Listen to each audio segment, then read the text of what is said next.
너에게는 뒷간의 패서고를 물려주겠다. 혜원은 그 말을 듣는 순간 귀를 의심했습니다. 아버지의 입에서 나온 말이 맞는지, 자신이 잘못 들은 것은 아닌지 몇 번이고 되새겼지요. 패서고라니, 비가 새고 쥐가 들끓는 그 헛간 같은 곳을 유산이라고 부른단 말입니까? 형님들은 전답과 상점과 벼슬 연주를 받았는데 자신에게는 고작 그런 것을 준단 말입니까? 차라리 이 자리에 부르지 말았어야 했습니다. 그랬다면 일말의 기대라도 안 했을 텐데 기껏 불러놓고는 저런 것을 물려준다니 말입니다. 방 안이 순식간에 웃음바다가 되었습니다. 패서고라니, 하하. 큰형이 배를 잡고 웃었습니다. 아버님도 참, 그래도 뭔가 하나는 주셔야지. 저런 걸 물려주시다니. 둘째 형도 손수건으로 입을 가리며 킥킥거렸지요. 그래도 서자인데 쥐나 잡으라고 주신 게 아닐까? 셋째 형은 아예 대놓고 손가락질을 했습니다. 저것 봐라, 얼굴이 하얘졌어. 설마 진짜 유산인 줄 알았나? 안녕하세요. 야담야담에 오신 걸 진심으로 환영합니다. 이야기가 마음에 드신다면 구독과 좋아요로 응원해주시면 정말 감사하겠습니다. 여러분의 작은 관심 하나하나가 제게는 정말 큰 힘이 되고 있어요. 댓글로 어디서 들어주시는지 남겨주시면 한 분 한 분 감사한 마음으로 인사드릴게요. 늘 함께 해주셔서 감사드립니다. 그럼 지금부터 야담야담 시작하겠습니다. 혜원은 윤진사의 넷째 아들이었습니다.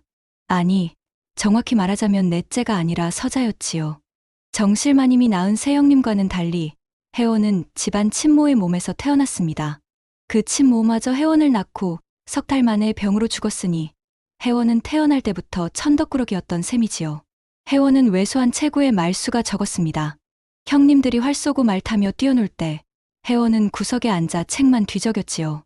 그렇다고 글재주가 뛰어난 것도 아니었습니다. 과거에 응시할 자격조차 없는 서자였으니 아무리 글을 읽어봐야 소용이 없었지요. 그저 할 일이 없으니 책이나 보는 것뿐이었습니다. 형님들은 혜원을 볼 때마다 고개를 절레절레 흔들었습니다. 저것 봐라, 또 책만 들여다보고 있어. 글만 읽다 굶어 죽을 상이야. 서자 주제에 뭘 배우겠다고 저러는지 모르겠네. 그럴 때마다 혜원은 아무 말도 하지 못했습니다. 대꾸할 자격도 화낼 자격도 없다는 걸 너무나 잘 알고 있었기 때문입니다. 그렇게 23해를 살아왔습니다. 아버지의 눈밖에 나지 않으려 조심하고 형님들에게 밉보이지 않으려 숨죽이며 살아온 세월이었지요. 그런데 오늘 그 아버지가 자신을 불렀습니다. 그리고 패서고를 물려준다고 했습니다. 사실 상속은 혜원이 불리기 전에 이미 끝나 있었습니다. 큰형 윤석균에게는 전답 20결이 돌아갔습니다. 한양 근교의 기름진 땅으로 해마다 쌀이 쏟아져 나오는 논밭이었지요. 석균은 벌떡 일어나 절을 올렸습니다.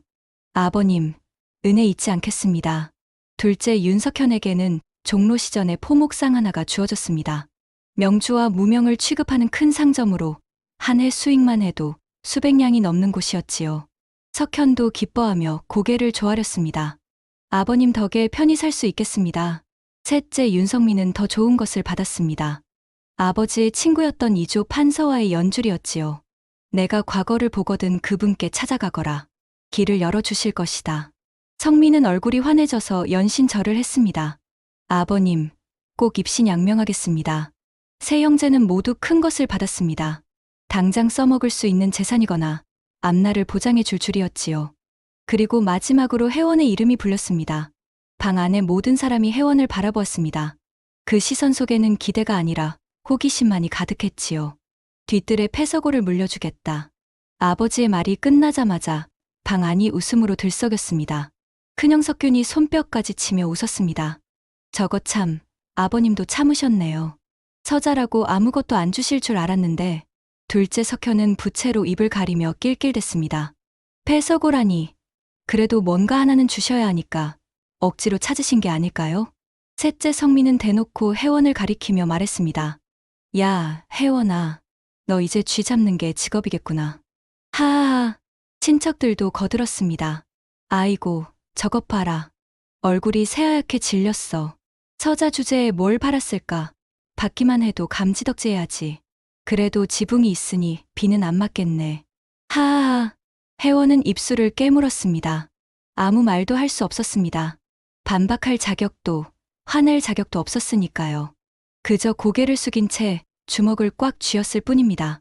아버지 윤진사는 그런 혜원을 가만히 바라보았습니다. 그러더니 힘없이 눈을 감았지요. 다들 물러가거라. 형제들은 기쁜 얼굴로 밖으로 나갔습니다. 형님, 축하드립니다. 이제 큰 부자시네요. 아우도 포목상 하나 얻었으니 잘 됐소. 같이 한잔합시다. 나는 벼슬길이 열렸으니 앞날이 창창하오. 그들의 웃음소리가 복도를 가득 채웠습니다. 혜원만 홀로 그 자리에 남아 있었습니다. 아버지는 여전히 눈을 감고 있었고 혜원은 어떻게 해야 할지 몰라 그저 서 있을 뿐이었지요. 한참을 그렇게 서 있다가 혜원은 조용히 몸을 돌렸습니다. 복도로 나서자 머슴들까지 혜원을 보며 킥킥거렸습니다. 도련님, 아니 서고 주인 날이 오신다. 쥐 잡으시러 가시는 길이십니까? 혜원은 아무 대답도 하지 않았습니다. 그저 빠른 걸음으로 뒷마당을 향해 걸어갔지요. 혜원은 사랑채를 빠져나와 뒷마당으로 향했습니다. 마당 끝자락, 담장 너머로 낡은 건물 하나가 보였습니다. 바로 폐서구였습니다. 지붕은 군데군데 기와가 빠져 있었고 벽은 곰팡이로 얼룩져 있었지요. 문짝은 반쯤 떨어져 나가 삐걱거리며 바람에 흔들리고 있었습니다.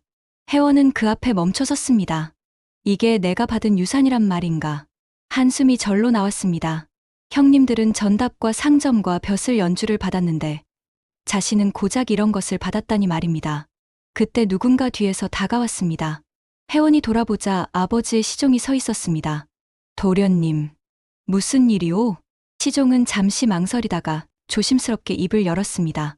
나리께서 마지막으로 전하라 하셨습니다. 무엇라고 하셨소? 그 서고를 절대 불태우지 말라 하셨습니다. 혜원은 눈살을 찌푸렸습니다. 불태우지 말라니 그게 무슨 말이오? 저도 잘 모르겠습니다. 다만 나리께서 도련님만 바라보시며 그 말씀만 되풀이하셨습니다. 시종은 그 말을 남기고 돌아갔습니다. 혜원은 다시 폐서고를 바라보았습니다. 불태우지 말라니. 이런 헛간 같은 것을 왜 불태우지 말라는 건지 도무지 알 수 없었습니다. 하지만 아버지의 마지막 말이었습니다. 혜원은 고개를 끄덕였습니다. 알겠습니다, 아버님. 그리고 천천히 서고의 문을 밀었습니다. 삐걱, 낡은 문짝이 비명을 지르며 열렸습니다. 문을 열자마자 퀴퀴한 냄새가 코를 찔렀습니다. 오랫동안 사람의 손길이 닿지 않은 곳에서 나는 특유의 냄새였지요. 혜원은 코를 막으며 안으로 들어섰습니다. 어둠 속에서 천천히 눈이 적응하자 서고의 모습이 드러났습니다. 벽 한쪽에는 낡은 책들이 어지럽게 쌓여 있었습니다. 대부분 표지가 떨어져 나갔거나 페이지가 찢겨 있었지요. 바닥에는 쥐똥이 굴러다녔고 구석에는 거미줄이 가득했습니다. 천장을 보니 구멍이 뚫려 있어 빗물이 스며든 흔적이 역력했습니다. 이게 대체 뭐란 말인가? 혜원은 책 한 권을 집어들었습니다. 표지도 없고 제목도 알 수 없는 낡은 책이었지요. 페이지를 넘기자 곰팡이 냄새와 함께 글자들이 보였습니다. 하지만 먹물이 번져서 제대로 읽을 수조차 없었습니다. 혜원은 한숨을 내쉬며 책을 내려놓았습니다. 이런 것들이 유산이라니. 그때 뒤에서 웃음소리가 들렸습니다. 돌아보니 큰형 석균이 서고 문 앞에 서 있었습니다. 오, 벌써 유산 정리하러 왔나? 석균은 팔짱을 끼고 서고 안을 둘러보았습니다. 이야, 정말 볼품없구나. 우리 집 헛간보다 못하겠어. 혜원은 아무 대꾸도 하지 않았습니다. 석균은 비웃듯 코웃음을 쳤습니다. 아버님도 참 야속하시지. 그래도 내가 서잘하지만 자식인데 이런 걸 주시다니. 형님, 볼일이 있으신 겁니까? 볼일? 없지. 그냥 내 꼴이 궁금해서 왔을 뿐이야. 석균은 킥킥 웃으며 돌아갔습니다. 쥐 잘 잡아라, 혜원아. 혜원은 이를 악물었습니다. 하지만 참았습니다. 화를 낼 자격도, 항변할 자격도 없다는 걸 알고 있었으니까요. 혜원은 며칠째 서고를 정리하고 있었습니다. 쥐똥을 치우고 거미줄을 걷어내며 바닥을 쓸었지요. 그러다 보니 책들이 조금씩 눈에 들어오기 시작했습니다. 대부분 고서였습니다. 조선 초기에 나온 유교 경전이나 역사서들이었지요. 하지만 하나같이 상태가 엉망이었습니다. 페이지가 찢어지고 표지가 떨어져 나가고 먹물이 번져 있었습니다. 이런 걸 누가 읽겠어. 혜원은 한숨을 쉬며 책 한 권을 집어들었습니다. 그런데 이상했습니다. 같은 제목의 책이 두 권 있었습니다. 논어집주였습니다. 하나는 겉표지가 파란색이었고 하나는 붉은색이었지요. 같은 책인데 왜 두 권이나 있지? 호기심이 생긴 혜원은 두 책을 나란히 펼쳐보았습니다. 그리고 깜짝 놀랐습니다. 내용이 달랐던 것입니다. 같은 구절인데도 글자가 다르고 문장이 달랐습니다. 파란 표지책에는 하기 시습지 불여결호라고 적혀 있었는데 붉은 표지책에는 하기 시습지 불영락호로 적혀 있었습니다. 열과 락, 단 한 글자가 다른 것이었지요. 혜원은 눈을 가늘게 떴습니다. 이건 판본이 다른 건가? 조선에서는 같은 책이라도 인쇄할 때마다 조금씩 내용이 달라지는 경우가 있었습니다. 학자들이 주석을 달거나 문장을 고치면서 판본이 달라지는 것이지요. 혜원은 다른 책들도 살펴보기 시작했습니다. 그러자 놀라운 사실을 발견했습니다. 서고에 있는 책들은 대부분 같은 제목의 다른 판본이었던 것입니다. 맹자도 3종류, 중용도 2종류, 대학도 4종류가 있었습니다. 아버지께서 일부러 다른 판본을 모아 두신 건가? 혜원은 천천히 고개를 끄덕였습니다. 이제야 조금 이해가 되기 시작했습니다. 이 서고는 그냥 낡은 책을 쌓아둔 곳이 아니었습니다. 다양한 판본을 비교하고 연구하기 위한 곳이었던 것이지요.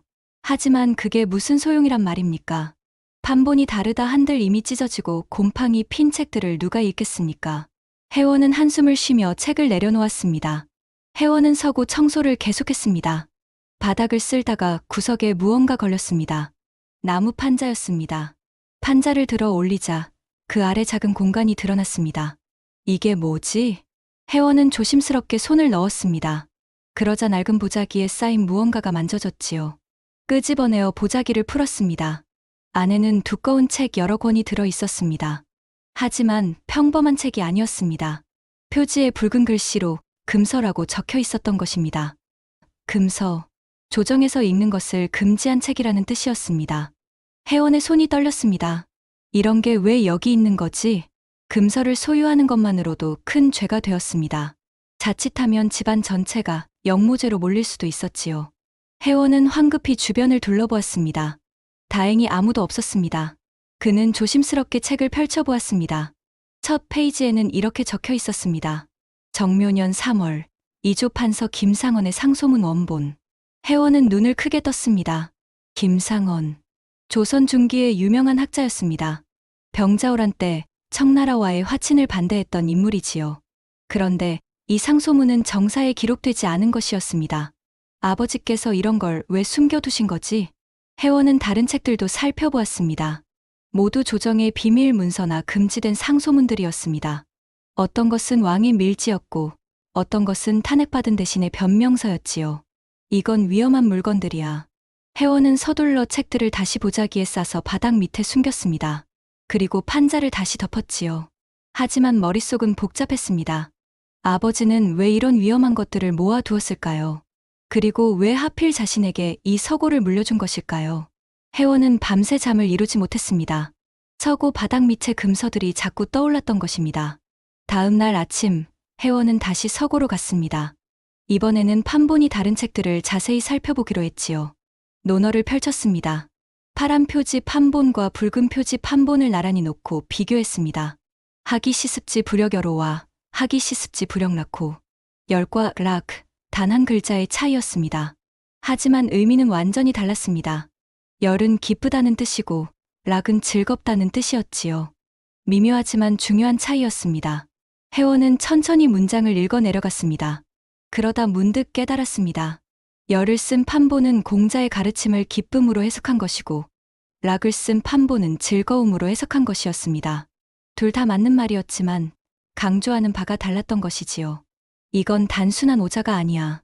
혜원은 눈을 빛냈습니다. 그는 다른 책들도 비교하기 시작했습니다. 맹자의 여러 판본, 중용의 여러 판본, 대학의 여러 판본을 하나하나 읽어나갔지요.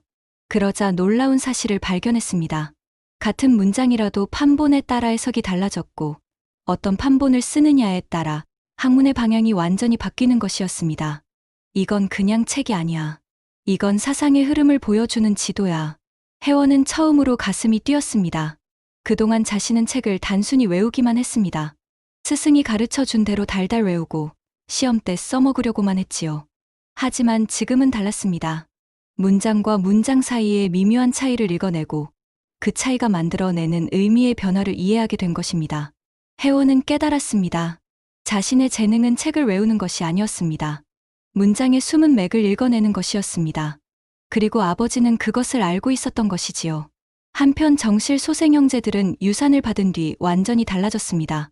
큰형 석규는 전답 20결을 받자마자 한양에서 가장 큰 주막을 드나들기 시작했습니다. 내가 이제 한양에서 제일 큰 지주야. 술 한 잔씩 받게들. 석규는 매일같이 친구들을 불러 모아 술판을 벌였지요. 기생을 불러 노래를 부르게 하고 비싼 안주를 시켜 먹었습니다. 형님, 정말 대단하십니다. 이런 땅을 물려받다니. 역시 큰아드님이시라 다르십니다. 아첨하는 소리에 석규는 우쭐해졌습니다. 이 정도야 뭐, 우리 집안이 얼마나 대단한데. 둘째 석현도 마찬가지였습니다. 포목상을 물려받자 당장 가게를 확장하겠다며 큰돈을 빌렸습니다. 이제 한양 최고의 포목상이 될 거야. 석현은 비싼 명주를 대량으로 사들였습니다. 그리고 한양의 양반 부인들에게 외상으로 팔아주었지요. 부인, 이 명주는 청나라에서 온 최고급입니다. 먼저 입어보시고 돈은 나중에 주셔도 됩니다. 하지만 그 부인들은 돈을 갚지 않았습니다. 석현은 빚만 잔뜩 지게 되었지요. 셋째 성민은 더 심했습니다. 이조 판서의 연주를 믿고 과거 공부는 뒷전으로 하고 권세가들과 어울려 다녔습니다. 나는 이조 판서님과 연이 있어. 과거 따위 안 봐도 벼슬 하나는 얻을 수 있지. 성민은 귀한 집안의 도련님들과 어울려 사냥을 다니고 주색 잡기에 빠졌지요. 성민이, 자네 정말 이조 판서님과 아는 사이인가? 물론이지. 우리 아버님께서 직접 소개해 주셨어. 하지만 그것은 거짓말이었습니다. 아버지 윤진사는 단지 찾아가 보거라 고만했을 뿐 판서에게 미리 부탁해 둔 것이 아니었던 것입니다. 성민은 그 사실을 알면서도 권세가들 앞에서 허세를 부렸지요. 세 형제는 모두 큰 재산을 받았다는 사실에 도취되어 있었습니다. 그들은 미래를 생각하지 않았습니다. 당장 눈앞의 쾌락에만 빠져 있었지요. 혜원은 멀리서 그 모습을 지켜보았습니다. 형님들은 저러다 다 날릴 거야. 하지만 혜원은 아무 말도 하지 않았습니다. 어차피 말해봐야 듣지도 않을 테고 오히려 조롱만 당할 것이 뻔했으니까요. 석 달이 지났습니다. 혜원은 매일 서고에 틀어박혀 책을 읽었습니다. 다양한 판본을 비교하고 문장의 미묘한 차이를 분석하며 시간을 보냈지요. 그러던 어느 날 밤이었습니다. 혜원은 서고에서 책을 읽다가 깜빡 잠이 들었습니다. 그런데 갑자기 타는 냄새에 눈을 떴습니다. 불이야. 서고 한쪽 구석에서 불길이 치솟고 있었습니다. 아마도 혜원이 켜둔 촛불이 넘어진 모양이었지요. 불은 순식간에 번졌습니다. 낡은 나무 판자와 마른 종이가 불쏘시개가 되어 불길을 키웠지요. 안 돼. 혜원은 황급히 물동이를 들고 불을 끄려 했습니다. 하지만 불길은 이미 너무 커져 있었습니다. 연기가 서고를 가득 채우고 열기가 얼굴을 태웠지요. 책들을 구해야 해. 혜원은 불길 속으로 뛰어들었습니다. 손이 닿는 대로 책을 집어 밖으로 던졌지요. 논어, 맹자, 중용, 판본이 다른 귀한 책들을 하나씩 구해냈습니다. 연기에 숨이 막히고 불에 손이 되었지만 혜원은 멈추지 않았습니다. 바닥 밑의 금서들도. 혜원은 바닥 판자를 들어 올렸습니다. 뜨거운 열기에 손바닥이 지글지글 타들어갔지만 이를 악물고 버텼지요. 보자기에 쌓인 금서 묶음을 꺼내어 품에 안았습니다. 그리고 불길을 뚫고 밖으로 뛰쳐나왔습니다. 쿵! 혜원은 바깥에 쓰러졌습니다. 온몸이 그을리고 옷은 타서 너덜너덜해졌지요. 하지만 품에 안은 책들은 무사했습니다. 도련님, 불이야. 머슴들이 뒤늦게 달려왔습니다. 하지만 이미 서고는 절반 이상 타버린 뒤였지요. 형제들도 소식을 듣고 나왔습니다. 큰형 석균이 타버린 서고를 보며 킥킥 웃었습니다. 아이고, 혜원이 유산이 다 탔네. 이제 진짜 거짓골이 됐구만. 둘째 석현도 고개를 절레절레 흔들었습니다. 촛불도 제대로 못 끄고 뭐 하는 거야? 셋째 성민은 대놓고 비웃었습니다. 그래도 쥐는 다 구워졌을 테니 저녁거리는 생겼겠네. 형제들은 웃으며 돌아갔습니다. 혜원은 땅에 주저앉아 타버린 서고를 바라보았습니다. 눈물이 흘러내렸습니다. 아버지가 남긴 유일한 유산이 절반이나 타버렸던 것입니다. 글자 수 약 1200자. 샵샵 12챕터. 결정적 발견 1200자. 다음 날 아침, 혜원은 구해낸 책들을 정리했습니다. 온몸은 화상으로 쓰라렸지만 손을 멈출 수 없었습니다. 다행히 중요한 책들 대부분은 구해냈습니다. 특히 바닥 밑에 숨겨져 있던 금서들은 모두 무사했지요. 혜원은 그 금서들을 다시 펼쳐보았습니다. 정묘년 3월, 이조 판서 김상헌의 상소문 원본. 혜원은 천천히 읽어 내려갔습니다. 그런데 이상한 점을 발견했습니다. 상소문의 내용이 역사서에 기록된 것과 달랐던 것입니다. 역사서에는 김상헌이 청나라와의 화친을 무조건 반대했다고 기록되어 있었습니다. 하지만 이 원본 상소문에는 다른 내용이 적혀 있었습니다. 신은 화친을 반대하는 것이 아니옵니다. 다만 조약의 내용이 불공정하여 후세에 큰 화근이 될 것을 염려할 뿐입니다. 혜원은 눈을 크게 떴습니다. 이건 역사가 왜곡된 거야. 김상헌은 무작정 전쟁을 원한 것이 아니었습니다. 단지 불평등한 조약을 고치자고 주장했을 뿐이었지요. 하지만 후대의 역사가들은 그를 무조건적 척화파로 기록해버린 것입니다. 혜원은 다른 금서들도 읽어보았습니다. 그러자 더욱 놀라운 사실들이 드러났습니다. 어떤 문서에는 조정의 부패한 관리들 명단이 적혀 있었고, 어떤 문서에는 왕의 잘못된 결정을 비판한 상소문이 담겨 있었습니다. 모두 조정에서 금지하고 숨긴 문서들이었지요. 아버지께서는 이런 것들을 왜 모으신 거지? 혜원은 곰곰이 생각했습니다. 그러다 문득 깨달았습니다. 진실을 보존하기 위해서였구나. 역사는 힘 있는 자들에 의해 쓰입니다. 그들은 자신들에게 불리한 기록은 지우고 유리한 기록만 남깁니다. 하지만 아버지 윤진사는 그런 왜곡된 역사를 그대로 두지 않았던 것입니다. 진짜 역사를 보존하기 위해 금서들을 모았고 다양한 판본을 수집했던 것이지요. 혜원은 가슴이 뜨거워졌습니다. 아버님은 나에게 재산이 아니라 진실을 물려주신 거야. 그 순간 혜원은 결심했습니다. 아버지의 뜻을 이어받아 진실을 지키겠노라고 말입니다. 혜원은 그날 이후 완전히 달라졌습니다. 더 이상 형제들의 조롱에 주눅 들지 않았습니다. 서고가 반쯤 타버렸지만 오히려 마음은 더 단단해졌지요. 혜원은 남은 책들을 더욱 열심히 읽었습니다. 판본을 비교하고 금서의 내용을 분석하며 역사의 진실을 파헤쳤지요. 그러던 중 혜원은 중요한 사실 하나를 깨달았습니다. 아버지께서는 나를 시험하셨던 거야. 형제들에게는 당장 쓸 수 있는 재산을 주었습니다. 하지만 혜원에게는 가장 어렵고 위험한 것을 주었지요. 금서를 보관한다는 것은 목숨을 거는 일이었습니다. 자칫 발각되면 영모죄로 몰려 죽을 수도 있었으니까요. 아버님은 내가 그 위험을 감수할 만한 사람인지 시험하신 거야. 혜원은 깨달았습니다. 아버지는 막내 아들이 서자라는 이유로 무시당하는 것을 알고 있었습니다. 하지만 동시에 혜원이 남다른 재능을 가졌다는 것도 알고 있었지요. 문장을 외우는 것이 아니라 문장의 숨은 의미를 읽어내는 재능 말입니다. 그래서 나에게 이 서고를 주신 거구나. 혜원의 눈에 눈물이 맺혔습니다. 아버지는 혜원을 무시한 것이 아니었습니다. 오히려 가장 중요한 것을 맡긴 것이었지요. 감사합니다, 아버님. 혜원은 타버린 서고 앞에 무릎을 꿇었습니다. 그리고 다짐했습니다. 아버님의 뜻을 저버리지 않겠습니다. 그날 이후 혜원은 더욱 열심히 공부했습니다. 밤낮으로 책을 읽고 문서를 분석하고 역사의 진실을 파헤쳤지요. 형제들은 여전히 혜원을 비웃었습니다. 저것 봐라. 불에 탄 책이나 읽고 있어. 쓸데없는 짓이나 하고 있네. 하지만 혜원은 개의치 않았습니다. 이제는 형제들이 가진 것이 얼마나 하찮은 것인지 알고 있었으니까요. 진짜 재산은 금이나 땅이 아니었습니다. 진실을 보는 눈이었습니다. 반년이 지났습니다. 혜원은 서고에 남은 책들을 거의 다 읽었습니다. 그리고 마지막 금서 하나를 펼쳤지요. 표지에는 아무 제목도 없었습니다. 단지 유언이라는 두 글자만 적혀 있을 뿐이었지요. 혜원은 조심스럽게 첫 페이지를 넘겼습니다. 그리고 깜짝 놀랐습니다. 아버지 윤진사의 글씨였던 것입니다. 혜원아, 이 글을 읽고 있다면 너는 이미 모든 시험을 통과한 것이다. 혜원의 손이 떨렸습니다. 나는 내 형제들에게 큰 재산을 주었다. 전답과 상점과 벼슬 연주를 말이다. 하지만 그것은 재산이 아니라 시험이었다. 혜원은 숨을 죽이고 읽어 내려갔습니다. 사람은 큰 재산을 손에 쥐는 순간 변한다. 겸손을 잃고 교만해지며 노력을 멈추고 방탕해진다. 나는 그것을 알고 있었다. 너희 형제들이 그 시험을 통과할 수 있을지 나는 의심스러웠다. 하지만 너라면 다를 것이라 믿었다. 서고를 물려준 것은 너를 무시해서가 아니었다. 너만이 이 진실을 지킬 수 있다고 믿었기 때문이다. 혜원의 눈에서 눈물이 흘러내렸습니다. 이 서고에는 조선의 진짜 역사가 담겨 있다. 왕과 권신들이 숨기고 왜곡한 진실들이 모두 여기 있다. 언젠가 이 나라에 큰 위기가 올 것이다. 그때 이 진실들이 나라를 구할 수 있을 것이다.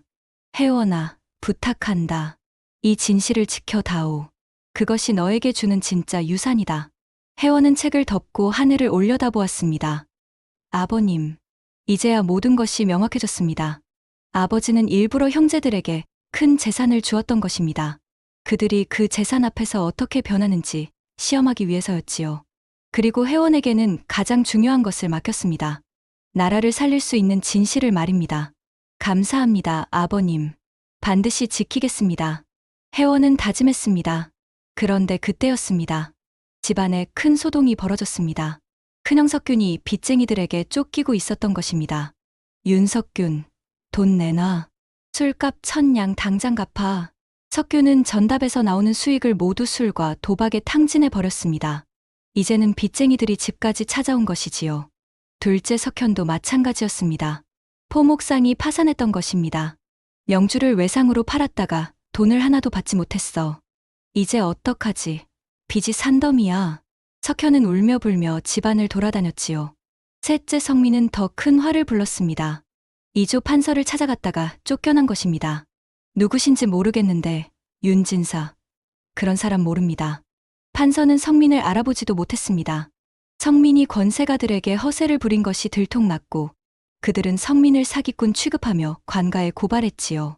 윤성민을 잡아라. 사기죄로 고발한다. 집안은 순식간에 풍비박산이 났습니다. 빚쟁이들이 들이닥치고 관가에서 포졸들이 찾아왔습니다. 윤진사 집안이 몰락했다. 삼형제가 모두 망했다.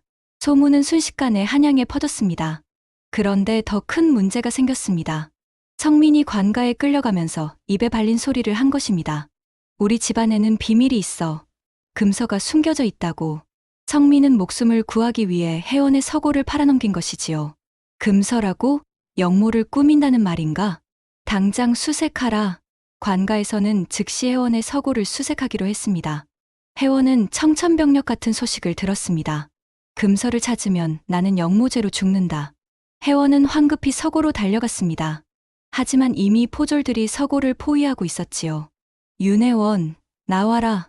금서를 내놓지 않으면 영모죄로 다스린다. 혜원은 절체절명의 위기에 처했습니다. 혜원은 서고 안에 갇혀 있었습니다. 밖에서는 포졸들이 문을 부수려 하고 있었지요. 문을 열어라. 안 열면 부수겠다. 혜원은 바닥 밑에 숨겨둔 금서 묶음을 꺼냈습니다. 이것이 발각되면 죽습니다. 하지만 태워버리면 아버지의 유언을 저버리는 것입니다. 어떻게 해야 하지? 혜원은 고민했습니다. 그러다 문득 아버지의 마지막 유언이 떠올랐습니다. 언젠가 이 나라에 큰 위기가 올 것이다. 그때 이 진실들이 나라를 구할 수 있을 것이다. 혜원은 결심했습니다. 도망치는 대신 정면으로 부딪혀보자. 혜원은 금서 묶음을 품에 안고 문을 열었습니다. 밖에는 수십 명의 포졸들이 칼을 들고 서 있었습니다. 윤혜원, 너를 체포한다. 금서를 숨겼다는 고발이 있었다. 혜원은 침착하게 말했습니다. 금서를 숨긴 것이 아니라 보관한 것입니다. 뭐라고? 저는 의금부에 가서 직접 해명하겠습니다. 이 문서들이 왜 중요한지 말입니다. 포졸들은 서로 눈치를 보았습니다. 보통 영모죄로 고발당한 자들은 도망치거나 발악하는데 혜원은 오히려 의금부로 가겠다고 하는 것이었지요. 좋다. 그럼 의금부로 가자. 혜원은 금서를 품에 안은 채 포졸들을 따라 나섰습니다. 형제들은 멀리서 그 모습을 보았습니다. 석균이 비웃었습니다. 저것 봐라. 결국 영모죄로 잡혀가네. 석현도 고개를 끄덕였습니다. 패서고 따위를 물려봤더니 결국 저 꼴이야. 하지만 혜원은 당당했습니다. 목숨을 걸고 진실을 지키기로 결심했으니까요. 조선에서 가장 무서운 곳이었습니다. 영모를 다스리고 죄인을 신문하는 곳이었지요. 혜원은 그곳에 끌려왔습니다. 의금부 대신들이 높은 자리에 앉아 혜원을 내려다보았습니다. 윤혜원, 너는 금서를 보관한 죄로 고발되었다. 금서는 조정에서 금지한 문서다. 이것을 소유한 것만으로도 영모죄에 해당한다. 무슨 할 말이 있느냐? 혜원은 고개를 들어 대신들을 똑바로 바라보았습니다. 대감들, 저는 영모를 꾸민 것이 아닙니다. 그럼 왜 금서를 보관했느냐? 진실을 보존하기 위해서입니다. 진실? 대신들이 코웃음을 쳤습니다.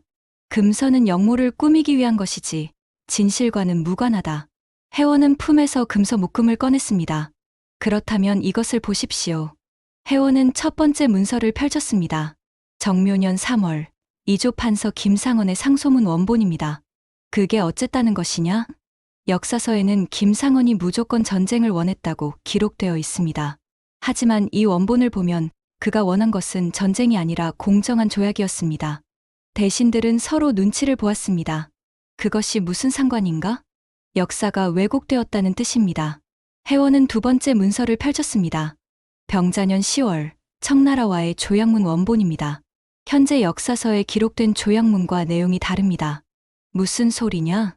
역사서에는 우리가 청나라에 조공을 바치기로 했다고만 기록되어 있습니다. 하지만 원본에는 청나라가 우리에게 군사적 지원을 약속한 내용도 있습니다. 대신들의 얼굴이 굳어졌습니다. 그 내용은 공개할 수 없는 것이다.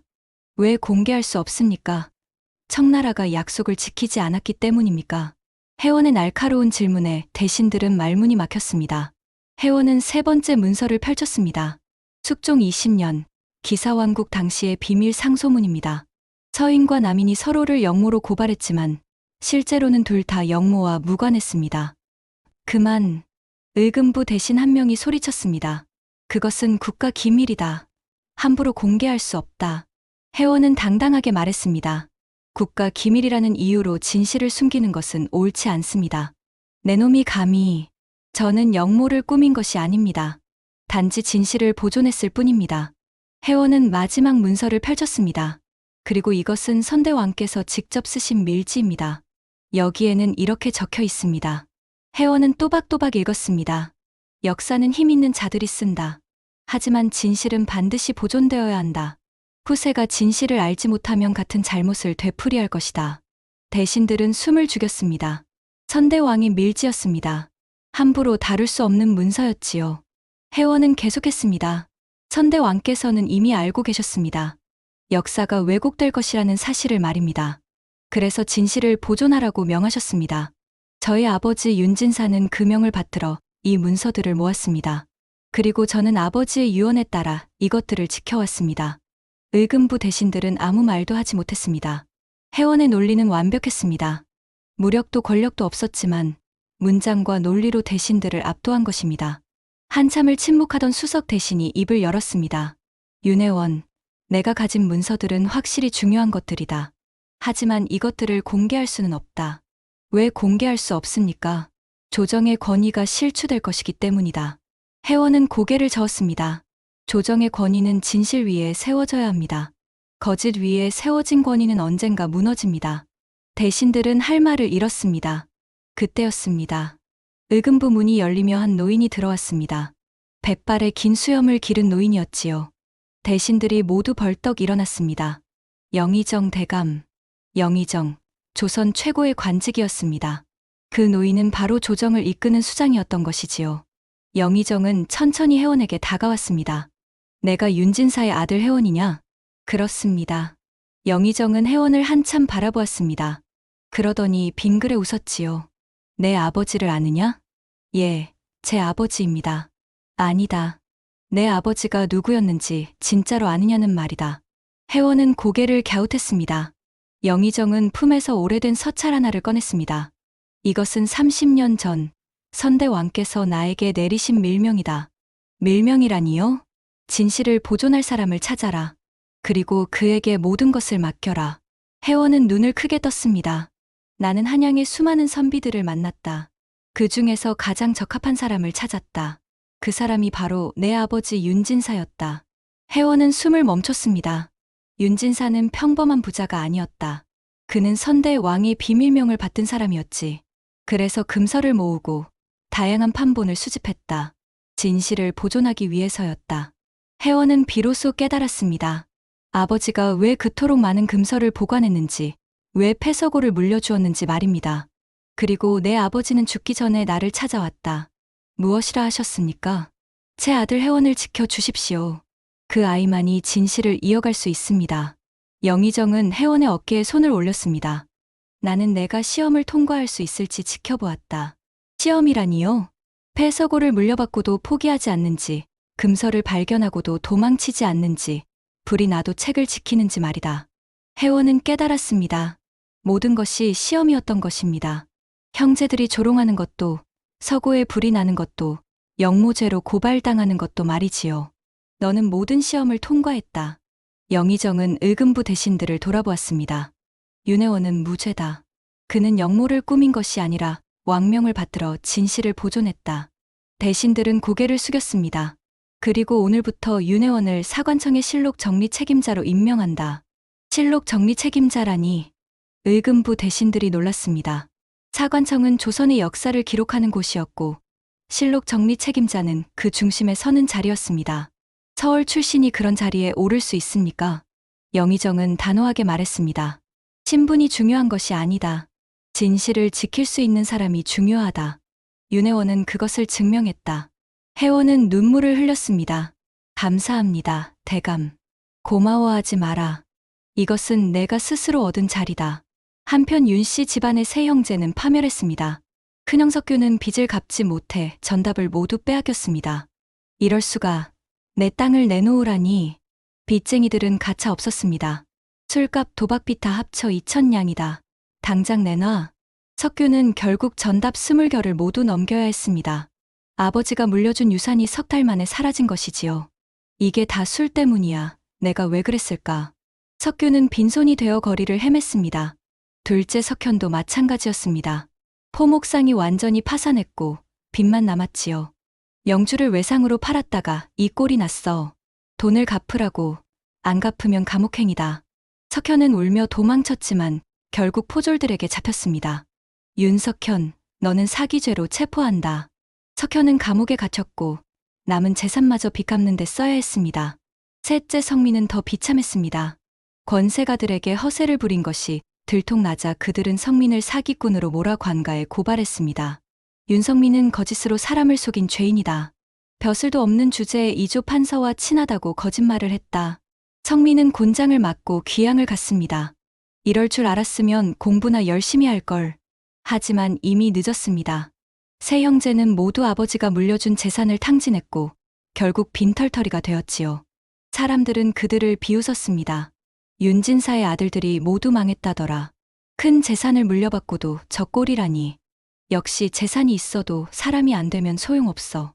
반면 혜원은 영의정의 명을 받아 사관청의 실록 정리 책임자가 되었습니다. 서울 출신으로는 전례가 없는 일이었지요. 윤혜원이 대단하다더라. 폐서고 하나 물려받고도 저렇게 출세하다니. 역시 사람은 재산이 아니라 능력이야. 형제들은 그 소식을 듣고 이를 갈았습니다. 저 서자놈이 어떻게? 하지만 이미 늦었습니다. 그들은 이미 모든 것을 잃었고 혜원은 새로운 삶을 시작했으니까요. 1년이 지났습니다. 혜원은 사관청에서 열심히 일했습니다. 조선의 실록을 정리하고 왜곡된 기록을 바로잡으며 진실을 보존하는 일을 했지요. 아버지가 모아둔 금서들은 모두 사관청에 보관되었습니다. 더 이상 숨겨야 할 것이 아니라 후세를 위해 남겨야 할 보물이 된 것입니다. 어느 날 혜원은 옛 서고를 찾았습니다. 불에 타서 반쯤 무너진 그곳은 여전히 그대로였지요. 혜원은 서고 앞에 서서 하늘을 올려다보았습니다. 아버님, 저는 아버님의 뜻을 지켰습니다. 바람이 불어왔습니다. 마치 아버지가 대답하는 것 같았지요. 혜원은 빙그레 웃었습니다. 처음에는 억울했습니다. 형님들은 큰 재산을 받았는데 저는 폐서고 하나만 받았으니까요. 하지만 이제 알겠습니다. 진짜 유산이 무엇인지 말입니다.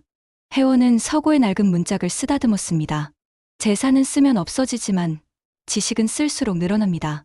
금과 땅은 빼앗길 수 있지만 진실은 영원히 남습니다. 혜원은 고개를 끄덕였습니다. 형님들은 큰 것을 받았지만 작은 사람이었고 저는 작은 것을 받았지만 큰 사람이 되었습니다. 그때 누군가 뒤에서 다가왔습니다. 돌아보니 영의정이 서 있었습니다. 아직도 이곳에 오느냐? 예, 대감. 이곳이 제 시작이었으니까요. 영의정은 서고를 바라보며 말했습니다. 내 아버지 윤진사는 지혜로운 사람이었다. 그는 알고 있었지. 자식에게 물려줄 최고의 유산이 무엇인지 말이다. 무엇입니까? 시련이다. 혜원은 고개를 끄덕였습니다. 재산을 물려주면 자식은 나약해진다. 하지만 시련을 물려주면 자식은 강해진다. 내 형제들은 재산을 받고 나약해졌고 너는 시련을 받고 강해졌다. 영희정은 혜원의 어깨를 두드렸습니다. 앞으로도 진실을 지켜라. 그것이 내 아버지가 바란 것이다. 알겠습니다, 대감. 영희정이 떠나자 혜원은 다시 서고를 바라보았습니다. 비 새고 쥐 들끓던 폐서고. 아무도 쳐다보지 않았고 모두가 비웃었던 그곳. 하지만 그곳에 진짜 보물이 숨겨져 있었습니다. 혜원은 마음속으로 다짐했습니다. 앞으로도 진실을 지키겠습니다. 아버님. 그날 이후 혜원은 조선 최고의 사관이 되었습니다. 그가 정리한 실록은 후세의 길이 전해졌고 그 이름은 역사에 영원히 남았지요. 옛말에 이런 말이 있습니다. 진짜 부자는 금을 가진 자가 아니라 시대를 읽는 눈을 가진 자다. 윤혜원은 그것을 증명했습니다. 가장 초라한 유산을 받았지만 가장 큰 사람이 된 것이지요. 여러분도 기억하십시오. 눈앞의 작은 이익에 현혹되지 말고 진짜 가치가 무엇인지 깨달으시기 바랍니다. 다음 영상을 빠르게 만나보시려면 좋아요와 구독을 눌러주세요. 그럼 더 재미있는 영상으로 찾아뵙겠습니다. 모두 행복한 하루 보내세요.